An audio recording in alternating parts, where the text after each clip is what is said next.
Hey, how's it going, YouTube? How y'all doing today? It is still drier than a potato chip out here.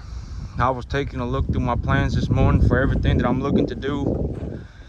I went through my grain stockpiles yesterday. I got half a load of grain left, so I got half my grain left. Sale barns are closed this weekend, so I got to hold on to these animals for one more week, which ain't a big deal. I'm still looking to plant grass out here, but I need some rain. Realistically, I honestly need about 2 inches of rain. It's been so dry here. When I was kind of making my my long-term kind of I guess my long-term plans, you know, because the further out my plans go, the more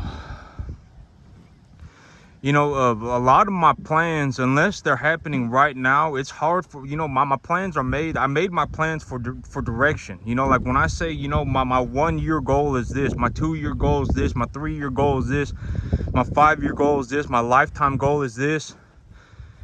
All that stuff is just made for direction. It's not made for perfection. You know, a lot of these things that I do, I rely on the moment to moment. So I make these plans, and I can even make plans for today or a week out, and my plans for today will probably be more accurate than a week out. But even for just for today, you know, sometimes even my plans for just today, you know, I need to change things up sometimes. You know, sometimes, you know, it'd be you know, maybe I'll be looking up at the sky and I'll be like, man, I think it's gonna rain in an hour, and I see the rain coming towards me. You know, I could hop on my tractor real quick, even if it was saying 10% chance of rain, and I wasn't ready for it not that I wasn't ready, but I wasn't anticipating that it was gonna rain, because it said 10% chance of rain. But I see a rain coming towards me. You know, if I got seed sitting in the truck, I can throw the seed in the tractor real quick, and I can drill the seed, or even broadcast the seed. I can broadcast 10 acres in about 15 minutes, or I can drill it in about an hour. So if I see the rain coming towards me, you know, I could change it up real fast and get out there and drill the seed, or do whatever I need to. But you know, a lot of these plans that I make, they're not made for perfection. They're made just to give me direction of where I'm headed. But these animals, they look good right now. It's saying that there's about a 50% chance of it raining a couple days next week. You know, and when I was making my plans, my plans for this for June, so last month, it's technically July today, I believe. But when I was making my plans for June, I was anticipating that I was going to get 3 inches of rain in the month of June, but I got less than an inch. And so I may be going into July and August with zero grass, having to grain feed these animals for the next 2 months until October, when it starts raining. June, July, August, September, until it starts raining. And so I'll have to see. But that is a very real possibility right now. So yesterday and this morning, I sat down and I penciled out how much it's costing me in grain, because right now I have exactly 50% of my grain left over, just about 50% of my grain left over. And you know, and these animals, okay, so these animals, I wrote them off of my taxes last year. So if I go and I sell them this year, it's gonna look like I made a lot of money this year, because I have these animals written off of my taxes last year. And so right now I have about $26,000. I'm anticipating that I got 32 animals here, right? And I'm anticipating that I'm gonna make something about $25,000 on these 32 animals. And if I make $25,000 on these 32 animals, and I don't reinvest the earnings, that $25,000 is going to push me up into my next tax bracket. It's going to push me up into a higher tax bracket. And if I run a second lot of animals this year, it's going to push me up almost into the 35% tax percentile. So I'm going to be in one of the highest tax brackets. And so if I don't invest the earnings that I make on these animals, I'm going to end up paying about a third of the money that I make in taxes. So if I make let's say I make 50,000, right? I make 50,000 here, and then I make 40,000 on my job. That's $90,000. Well, if I make $90,000, I'm going to have to pay maybe about 25% of that in taxes. So I'm going to have to pay probably about $23,000 in taxes. And so I have to reinvest the earnings And so I need to make a plan to reinvest my earnings, because these animals will be going to market pretty soon. And so my plan is, if I take these animals to market, right, and I got about a 16,500 on debt in them, and if I take if I got the $25,000 on them, and then I pay back the 16.5, that would leave me with about $8,000, about $8,500. And with the $8,500, I can leverage, you know, because okay, so these animals right now, how I purchased these animals, what I took is I took a 0% credit line. So I got a loan for $25,000 from the bank for a 0% interest, and I only ended up using about 20,000 of it at one point. And then I used my tax refund money to pay back a portion of my debt. And so I only got about 16,500 in debt right now. So right now, this isn't financial advice, okay? I'm just telling y'all what I got in terms of when I had the conversation with the banker. This is what they gave me. They gave me a 0% interest, $25,000 loan, what I owned, of which I would pay back the bank 1% a month of principal. I would pay the bank back 1% of principal a month. And so if I of the money that I use, so if I used all $25,000, I would owe the bank $250 a month. And that $250 a month would go directly into paying off my principal. But if I failed to repay back any portion of the loan that I failed to repay back in 18 months, I would owe the bank 25% annual interest on. So if I failed to pay back any portion of this loan, so let's say I borrowed $25,000, I was paying the bank $250 a month, and after 18 months, I still had $10,000 left on this loan, I would start having to pay the bank 25% interest a year on that $10,000. And so it is in my best interest to pay these, to pay back my animals, to pay back all of my debt before the 18 months is over, or I'm gonna have to pay about 25% in interest a year. And so that is the terms that I got with the bank to get a loan to purchase these animals. And so these animals right now, I got about $16,500 of debt on them, and I owe the bank about $165 a month for that $16,500. And these stalker cattle, you know, and none of this is financial advice, okay? I ain't saying that people should go running out and purchase stalker cattle, because hey, they pushing up against my fence. Hey, I don't know why they go crazy for this water bin, but they running straight into my fence and everything. Hey, come on. There's plenty of water. Hey, let me in here. Yep, you know. Hey, come on, move. Stalker cattle, you know, people say that stalker cattle. Hey, come on, move. I'm trying to turn the water on for them, and they stepping all over my feet and pushing me around. I don't let my cattle push me around. Hey, but stalker cattle is the hardest business in the cattle industry. You know, a lot of people, they don't I don't think they understand how difficult it is. How difficult it is to run stalker cattle until they've tried it.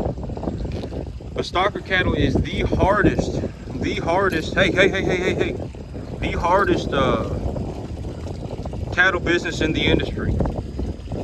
You know, because these lightweight stalker calves, okay, so what happens is that these lightweight stalker calves, when they're young, so you know, these calves, okay, so originally these animals, like, I guess if left alone with their mamas, they'll stick on their mama for about 7 to 9 months, and they'll drink milk off their mama for about 7 to 9 months.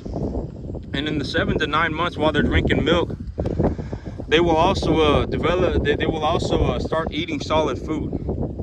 And so while they're drinking milk, they will start chewing on solid food, and it'll give them a chance to develop their stomach, because the stomach that they use to digest milk and the stomach that they use to digest solid food are two different stomachs. And the stomach that they use to digest solid food relies on bacterial. It relies on a bacteria colony. So and that the bacteria needs to be developed in their gut, and it also needs to develop the stomach lining. There's a lot that goes on to it, but it takes a long time for these animals, long story short, to develop a gut that is strong enough to be able to live on just solid food.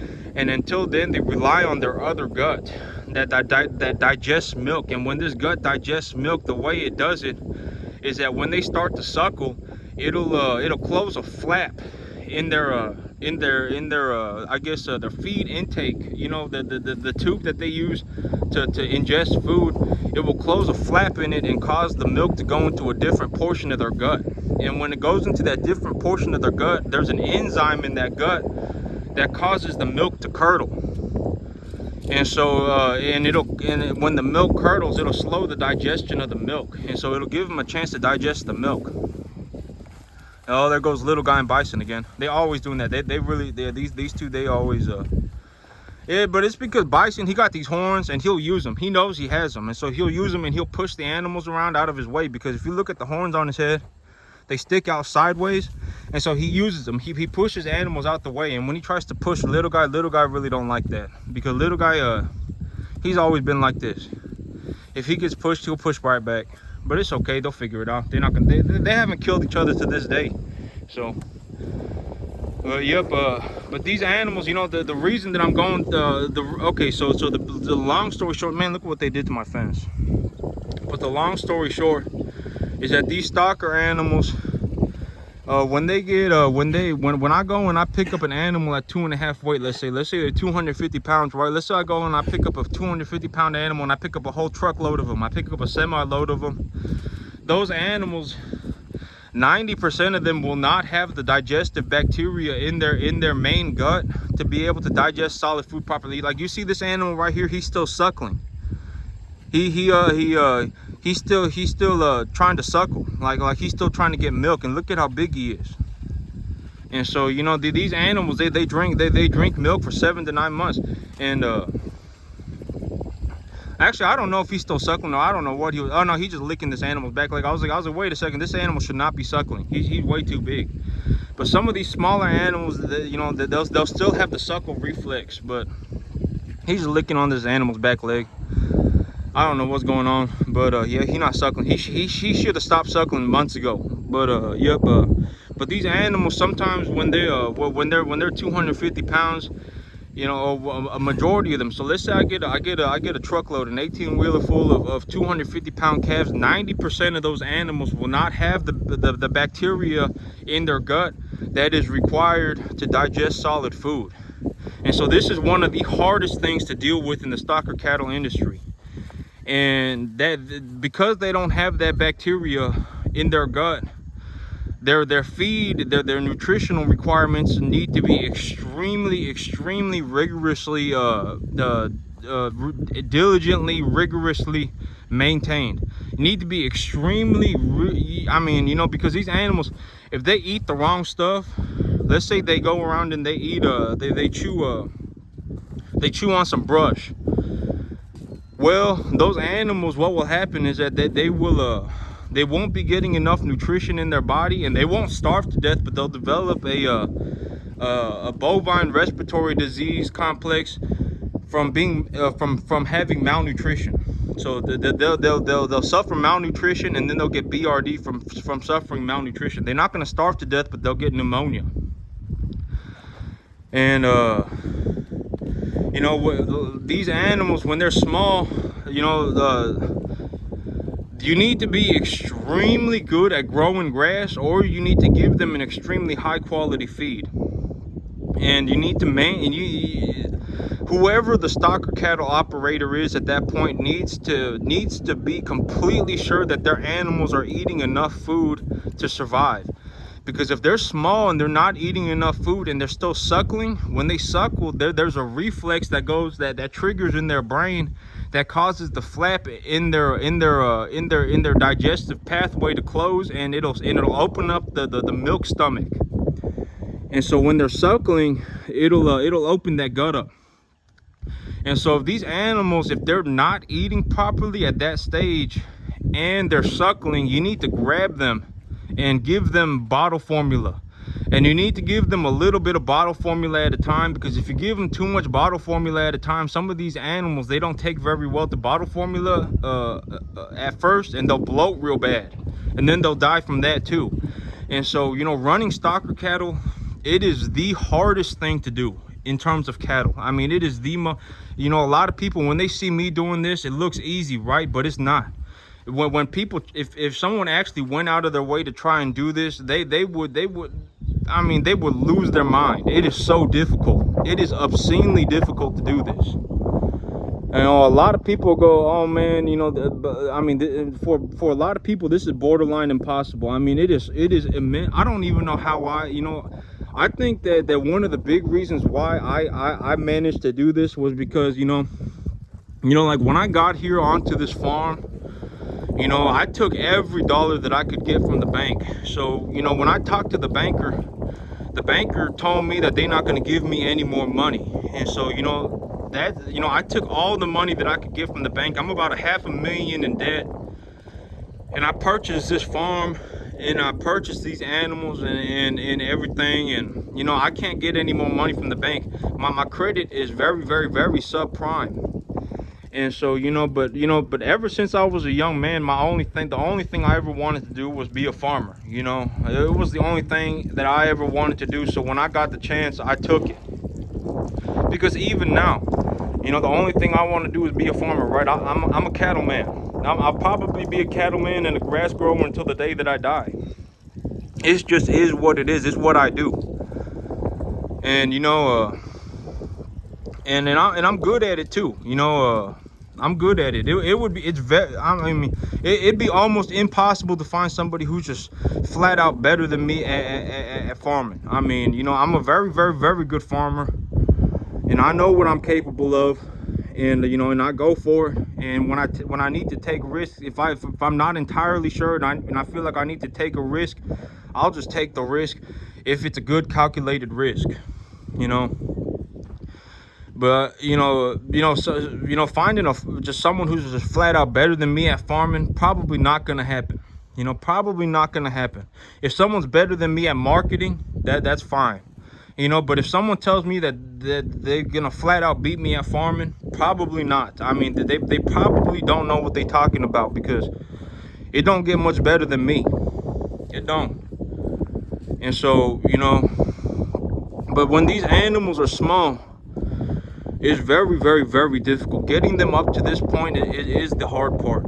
You know, got to really maintain the grass properly. Got to maintain their feed properly. And if they're not eating, you got to make sure they're eating. And if they're still not eating, you may have to actually get to a point where you grab them and stick a bottle in their mouth. Like this guy right here, actually, this guy right here, 1733 is what I call him, because I was his cell bar number when he got here. But when he got here, he was he was about 200 pounds. And he wouldn't eat enough food, and so I actually had to grab him and give him a bottle, and he nearly died from that. But yep, it's very, very, I mean, this, you know, stalker cattle is one of the hardest things to do. And I ain't giving anybody financial advice. You know, I'm just saying that this is what I did. You know, I took a loan to purchase these cattle. I took a loan to purchase this land. And here's the thing, okay, is that the big thing that I'm not too worried about, why am I not worried about being $500,000 in debt, right, is because the $500,000 in debt, look what I purchased. I bought equitable assets, right? If I finish paying off the bank, I own this land. I own the cattle. If I just finish paying off the bank, and the land and the cattle, they're worth something. You know, people will always have a dollar amount to these cattle. It's not like a college degree. You know, because some people who go, you know, like go and get $100,000 a debt in college, go into university, you know, the loan is non-equitable. There's zero equity in the loan. If I took a college degree, let's say I paid $100,000 for a college degree, right? And I got that piece of paper in my hand. If I took that $100,000 to the bank and asked them for an appraisal on how much, so essentially if I asked the bank, how much do they think that piece of paper is worth, they're going to tell me it's worth nothing. But if I take this property, let's say I take $100,000 and I purchase a property instead of taking a college loan, If I buy that property and I pay $100,000 for it, if I take it to the bank and ask the banker how much they think it's worth, they're gonna say it's probably worth about $100,000. You see what I'm saying? It's equitable. So the $500,000 that I got in debt, when I finish paying off the bank, it's gonna be money in my pocket. So I ain't really worried. You know, and farming, you know, this is all I've ever wanted to do my whole life. And so I ain't worried about it. And I'm doing good, you know. A lot of people, when they see me, and they think that this is easy, and that, you know, and you know, but it's not. I'm just very good at it, and it is what it is. But y'all have a good one, you too.